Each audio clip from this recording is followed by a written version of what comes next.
day two. Today I'm grab some caffeine. I know we've done a lot of grinding through a bunch of mobile ethnographies, mobile surveys, mobile data. Hopefully the tack we're taking today is to kind of show you my world, what goes through my head with internal politicking, the internal situations that I have to deal with, and then kind of getting into how I can sell bigger tools, cooler tools, interesting methodologies, while still doing what my people need, because at the end of the day, they generally have a question they want answered, and that has to be done. So, who am I?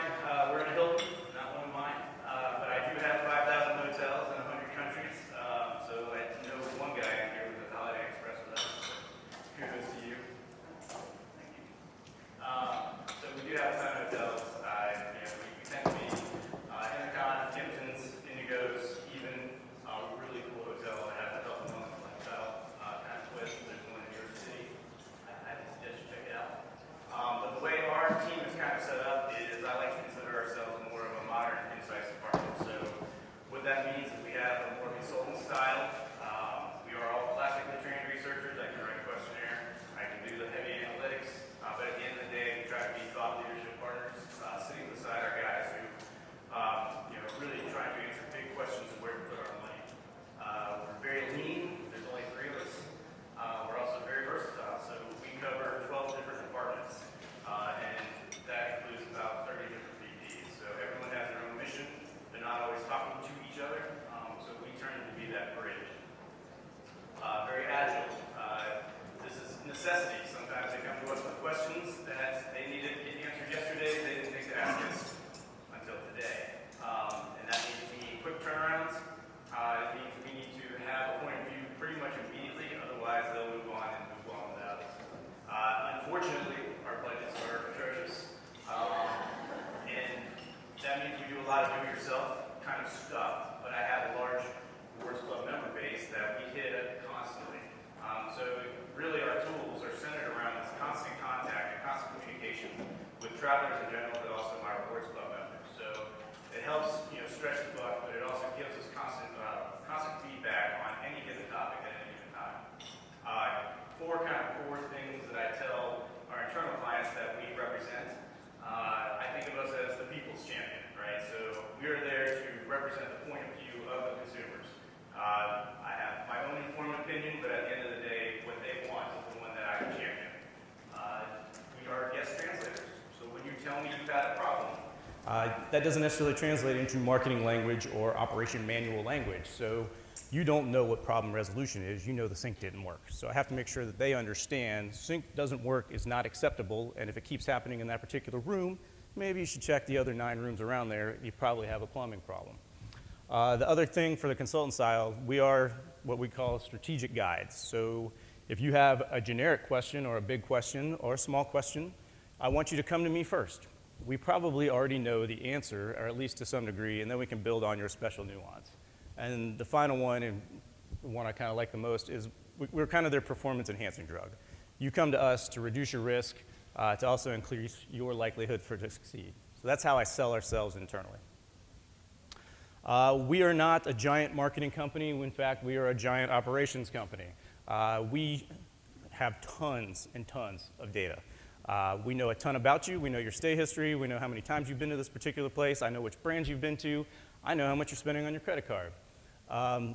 Every team has their own analytics guy. We don't necessarily have a giant analytics department. So it's all fragmented and scattered. The tricky part when you have a big data world is they know a lot of what. They don't know a single thing why, and that's where we come in. Because of this big data, what they wind up doing is they check into, oh, the site went down for this reason, maybe I'll patch this up, or people were trying to find this particular room style, I'll highlight it a little bit better, and that leads into a bunch of multivariate testing with A/Bs. Most of the time they look exactly like a can you find it game, where the 2 differences are very, very small. And when you're trying to prove an ROI on one way versus another, that's what the consumer sees. They're not really going to make a big impact. So what we try to do is we try and talk up our guys in figuring out why these things are happening. Therefore, you can have better A's and B's. So the big insight is, identify the root causes, so you're doing more than treating the symptoms. This is a tough sell internally. It seems obvious to an insights conference, I'm sure, but the problem is they do a bunch of MVTs because they can prove ROI on them. At the end of the day, my guys are trying to prove ROI one way or another because things cost money, things cost time. So we don't have a lot of time to play around with root causes and look at what the heart of the matter is and solve 10 problems at once when you're really only responsible for one thing. So that's kind of the context of where I'm going. So here's our actual situation. I have a mobile app, and according to Groupon, nobody wants my app. And they're probably not that wrong. What the apps do, though, is they do drive engagement, they do drive revenue, and what we're trying to do here is make ours better, mostly because, kind of like what Groupon pointed out, people don't really see the need for one. I booked the hotel, what else do you want from me? Unfortunately, these things do drive revenue, and my guys have numbers to make, so they come to me and they say, help me make my app better. So the first thing you do, look around, what does everybody got? You can book a room, you can manage your account, you can pick a room, maybe you check in, or maybe you contact the concierge. We have a translator tool that's amazing, but nobody uses it. Maybe you need a mobile key in case you're super trendy. There are good mobile tools out there, nothing particularly amazing, nothing particularly driving engagement, nothing particularly valuable. So instead of doing a basic concept test where you line up a bunch of ideas that maybe somebody had once, or you talk to a few people and had an idea brain session, and then you wind up with something like this where two good ideas, maybe most of them are average, some of them are bad. The problem is it doesn't really get to the root cause. My guys love seeing things like this because it definitively points out the two things that you can do and move forward and call it a day. So I didn't necessarily want them to do that because once again, you learn, yeah, maybe that thing's good, but you didn't actually learn why. So what I tried to tell them is, think about the beauty of the hotel industry is you actually do travel. You have a journey. It's somewhat linear. We have stages. And so what I told them is, how about we actually follow some people who are traveling? Let's see what they're doing. Let's see what they're using. Let's see why they're using it. And that will lead us to develop more tools and more useful things that they might actually want. Novel concept. So this is why we did mobile ethnography, right? So you think about ethnography, it's great. You're watching naturally. However, it's expensive. It's time consuming. And for something like this, I wasn't going to actually follow 50 people around the world to stay at different hotels and see what they're doing on their phone every 5 seconds. Mobile survey would have been nice, but it really wouldn't have honed in on the things that we were trying to find out, because we were trying to organically figure out how they're using their phone while they're on the road. So this is why mobile ethnography's time has come, mostly because, as you see in the picture, that's how people act. There's 20 of you right now looking at your phone. Your natural interactions are with the phone. So you're always engaged that way, and these kind of tools, what they've done for us is, I can probe you with questions. What are you doing right now? I can have you respond to me. Just, hey man, I just did this thing and I didn't think about it. I also can forensically track the things you played with on your phone, to a limit, obviously. But we got a bunch of different kind of data points in one single project, and that helps us kind of build the whole story. So when you kind of look at, there's 3 basic stages of a journey: the pre-stay, the stay, and the post-stay.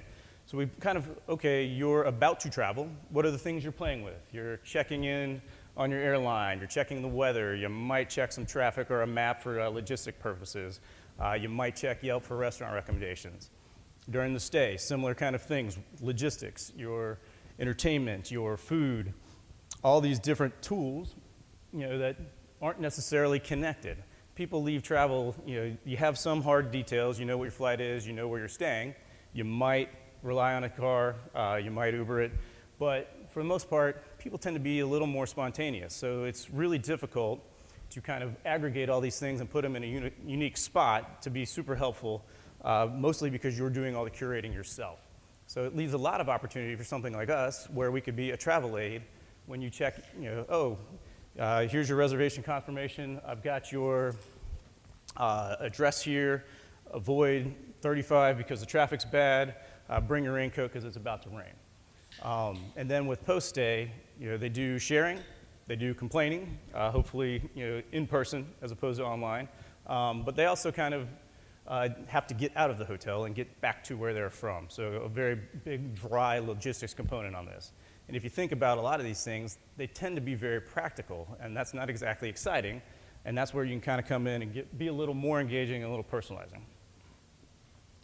So to do that, I take the map, and I think of you as a traveler, so you on a journey. I think of you as a hotel guest. What are you doing at the hotel, and why are those needs slightly different? I think of how you're interacting with tools digitally. So what are you doing on your phone, or what are you doing on the computer? And then I think about how you're interacting in an analog setting, so when you're physically talking to a human being. And what I do is we kind of cross-reference your mindset. So what are you trying to accomplish at these stages in these kind of lenses? What are the tensions? Why is there an anxiety point here? Or what is the opposite of the mindset? Why is that, what's driving that mindset? What is making you nervous? What are your needs? A lot of things, if I'm staging things correctly, what I offer at the stay part is different than what I'm offering at the pre-stay versus the post-stay. So there's sequential opportunities. What is the pain? If you think about how the airlines treat you, they invent pain points to take them away when you have loyalty. We try to not do that. We try to be sanctuary. Once you get home base, the horrors of traveling on the airplane are over. And then is what tools are you using? Are you checking in via the app? Or are you checking the weather via an app? Or are you calling the front desk to make a reservation at a restaurant? Those kind of things. So output-wise, and forgive me for having to scrub this, but what we did is you take the journey stages. If I know where their head is, I know what their heart is, and I know what makes them scared, and I put the tools that people are using and the things they're using and why, both from a digital lens and an analog lens. Now I have the master map of possibilities. So the first thing I would do is look at the things, what exists out there that a hotel might be doing or an airline might be doing, or something very obvious that I can borrow and fulfill a gap really quickly. So there are your today goals. Instead of doing a whole concept test and proving 2 things are the best, now I have 6 things that actually exist already, therefore they have value. Then the second thing I would do is figure out what are you doing talking to a human being that you would actually do online if you had the chance. Now some things are very personal. You call a reservation when you're in dire need. I wouldn't want to make that an automated process, but a lot of things we can automate. You do it naturally, and I free up a whole bunch of burden off of my hotel employees who now have the ability to do better service because they're not doing 50 standard operating manual kind of stuff. And then the third piece is where are all these unmet needs that may or may not belong on something that I create, right? So this is a little more integrated perhaps. Maybe I put your credit card in the wallet and it pays for everything. Maybe when you go to dinner somewhere, I can import that to the folio so it's on the hotel bill and you never have to pull your credit card out and it connects to your expense report. So take a lot of the tedium out, things like that. A lot more tech involved, a lot more production involved. So those kind of things are the long-range thinking plans. And what you wind up with, for all the vendors in here, I move one slide at a time. You always have to have the one mega slide that goes straight up the food chain. And this is your elevator speech. So you can see the bottom, I've got the first-rate ideas, the second-rate ideas, the third-rate ideas. I've got the mind map, I've got the customer journey in stages. This is the one thing SVPs see. So I'll show up to a big boy meeting and we'll have this is your elevator speech at any given moment. And because all these components touch various teams, when I present to other teams, this is the thing I bring. And that way people are up to speed, they know what other people are doing. A lot of times these things happen without their knowledge, and if you think you're a topic owner and you see your stuff here, it makes you mighty nervous. So you're glad you have your research guy connecting you. Obviously this isn't as pretty as it could be, but making them slick and compact is clutch. Now the beauty here is we've got the today ideas, the tomorrow ideas, and the future ideas, but because we've done our homework, I actually have, when the pipeline starts moving, fodder for the next round. So when you get back to white space thinking, I already know where your head is, I already know what causes you pain. You update some of those things depending on how technology has moved, but I've got fodder for a later time. So you go from a basic concept test, solving tactically, to an actual pipeline, and it wasn't that much more money. And the reason this matters is because they would have been just fine with the chart on the right. The one on the left is one that's the one we want to do, right? So you have to solve their problem, but you also have to give them more. And that is my favorite phrase in the world, add value. I hate that phrase, because what does that mean? Well, it means delivering more than was asked for, but you still have to deliver what was asked for, and that's kind of the tricky part. And that is me. Cool. Questions?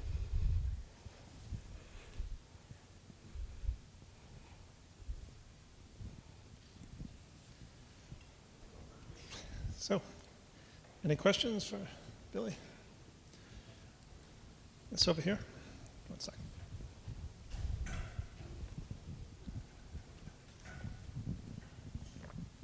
Yes, could you explain a little bit more about the tension aspect that you were highlighting in just a couple of places? Sorry.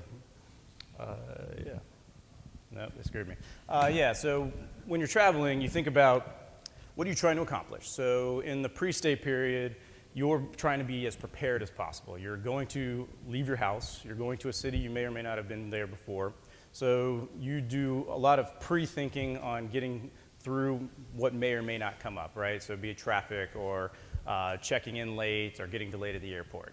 So the tension around that would be uncertainty. You're preparing because you don't know what's about to come and you want to be as prepared as possible. So if I know the tension, I can help develop tools around eliminating the uncertainty. So what are those things I can control for? We think of you are on my watch the second you touch down. So even that journey from the taxi to the hotel, I could be doing things for you because you're now technically in my town. You're technically on my turf.